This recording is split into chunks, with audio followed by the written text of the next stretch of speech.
Their American dream, owning a white picket fence, a nice house, family, a dog, upward mobility, and financial security. I'm here to tell you that is dead. And we're getting farther and farther away from that. It's going to take you millions of dollars to even get that same American dream that your parents had. And why the new American dreams is only one Bitcoin. That is the only way you can break free from the system and actually be able to attain the American dream. And I'm going to explain to you why that is in this video. Look at this slide right here.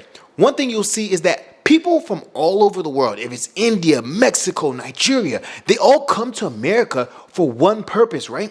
It's to get that upward mobility, to be able to get a house, be able to get the white picket fence, the family, right? And realistically, that isn't possible in today's society. Even people in America are having a hard time actually getting the job. What is the American dream? The belief that anyone, regardless of where they are born or what class they were born in, can attain their own version of success in a society in which upward mobility is possible for everyone.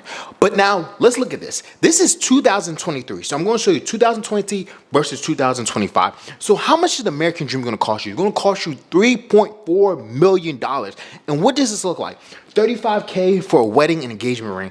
I mean, you can go a little bit cheaper, but realistically, that is about average from people I've seen, especially if you're in a high income area. Okay, number two, the average cost of a house. This is 2023, $796,000. And no, right? That's not what you're gonna pay up front, but in the back end, with the 7% interest rate, we're paying it for 30 years. You're gonna end up paying more than that, realistically. And then what's gonna end up happening? $271,000 for lifetime purchases total, car purchases total. See, I mean, you could get a paid off car, you could get a beater, you could get a car that breaks down on you on the middle of the road. But really, if you have a car payment, you have debt. When it comes to insurances, when it comes to repairs, if you have a luxury car, if you pay 5 years, then go buy another car, you can easily spend this, especially if you have a family of four. Maybe your kids go to college, or maybe your kids grow up, they need a car. Maybe your wife needs a car, or your husband needs a car. Next one is going to be $5,000. It's the medium out-of-pocket cost for having two babies, hospital bills. And I can tell you right now, from my friends I've seen that go paying for the kids for daycare, hospital bills is way more than $5,000 over your lifetime. And then another $576,000 for two children until the age of 18. And that's, as again, $500,000 for two kids. That's a good deal. If you have two kids that go to 18, it's only $500,000. Yeah. Then what's next? It's going to be $900,000 lifetime cost for funding health insurance. So almost $1 million for health insurance. Then you're going to have almost $600,000 for pet costs. No, $67,000 for pet costs. I don't have any pets. If you don't have a pet, it could be a little cheaper for you. And then what's going to end? $42,000 for tuition for two kids. Man, if you only spend $42,000 for tuition for two kids, you did something good. Okay, and then $715,000 for retirement. That could be a possibility that maybe if your house is paid off. Who knows? In the future, I think your purchasing power with dollars is going to be weaker and weaker, and it's going to cost way more than that. And about roughly around $8,000 for a funeral. Okay. And that's 2023. Now, in 2025, look at the American dream. It's almost close to $5 million. It's $4.4 million, right? And what you can see, owning a car, the cost of owning a car, almost $800,000 is up. The buying a house, it was $700,000 in the last slide. Now it's $900,000, close to $1 million, which I can see that happening. Raising two kids, $800,000 is up from $500,000 to $800,000. Having a pet is $36,000, so that's a little cheaper. Taking two vacation, almost $200,000. And then a retirement, $1.5 million. But and dining and food is going to be roughly around $8 million. If you only spend $8,000 on dining throughout your whole course of your lifetime, oh, that's good. Most people are spending that. A lot of people might be spending that a year, especially if you have a family of four. So as you can see, in 2 years time period, the annual American dream cost went up by almost 1.2 million, right? And what is the reason for this? My core belief is that the dollar is always losing purchasing power. And just so I disclaimer before I go on the solution, this is not financial advice. I'm not a financial advisor, and this is only for entertainment purposes.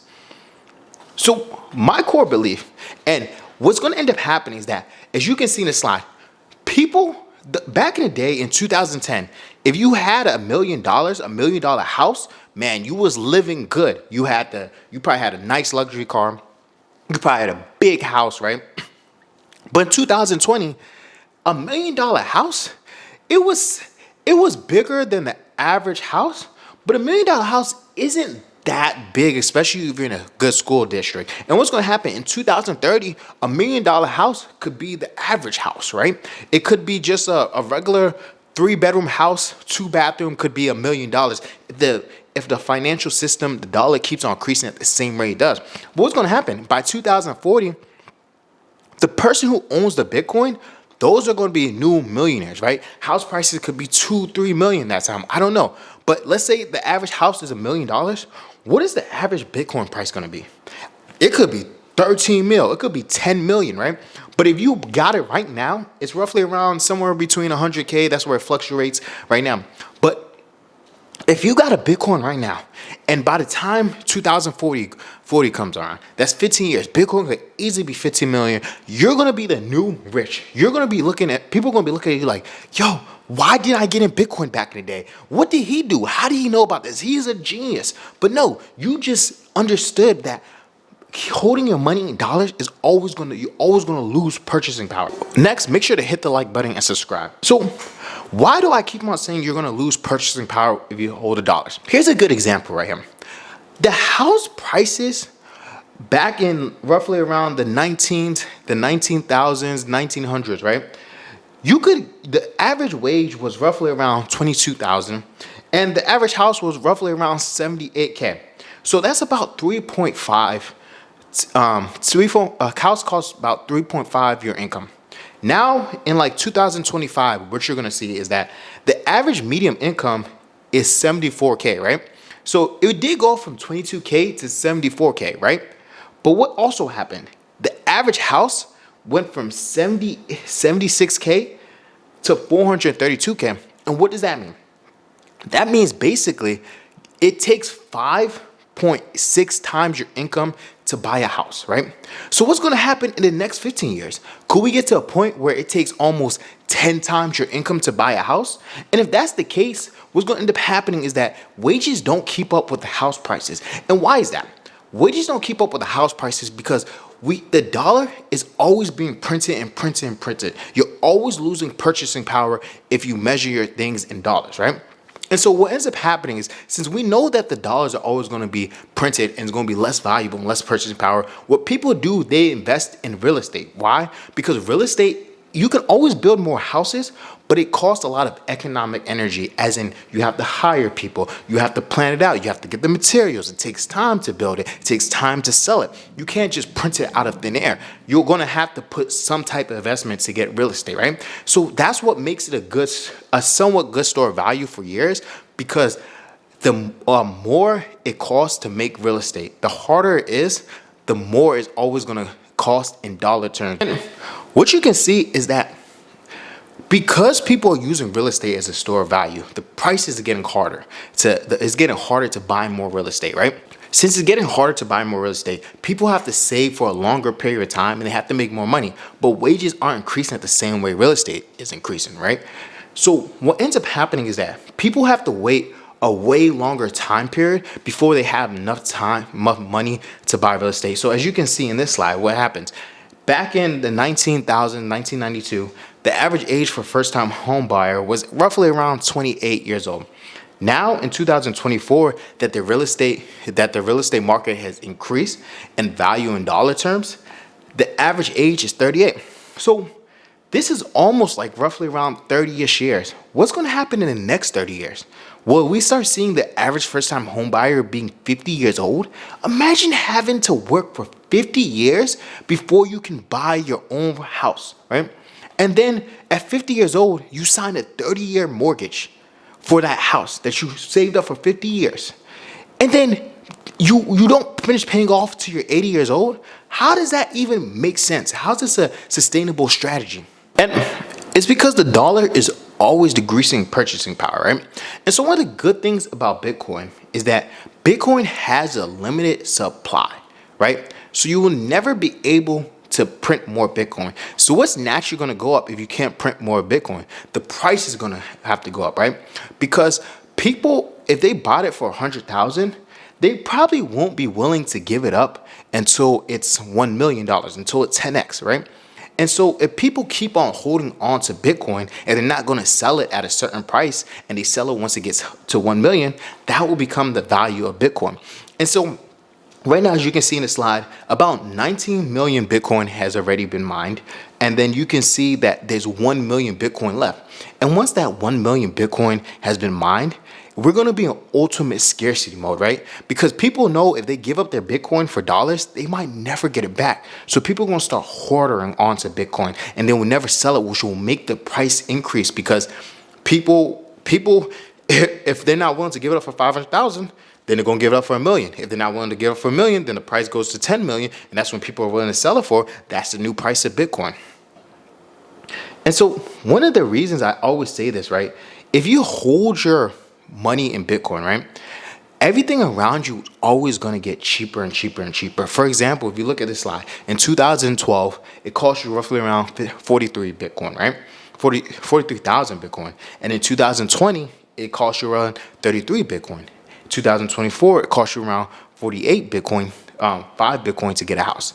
In 2028, if Bitcoin price, it keeps on increasing, it might cost you only 0.4 of a Bitcoin. 2030, it might cost you less than 0.1 of a Bitcoin. It might cost you 0.01 Bitcoin, right? So if you just stored your money in Bitcoin, the age where you get a house would become quicker and quicker and quicker. Instead of waiting until you're 38, you might be able to get it at 27. You might be able to get it at 29. Right? You will be able to speed up the age of the first-time home buyers.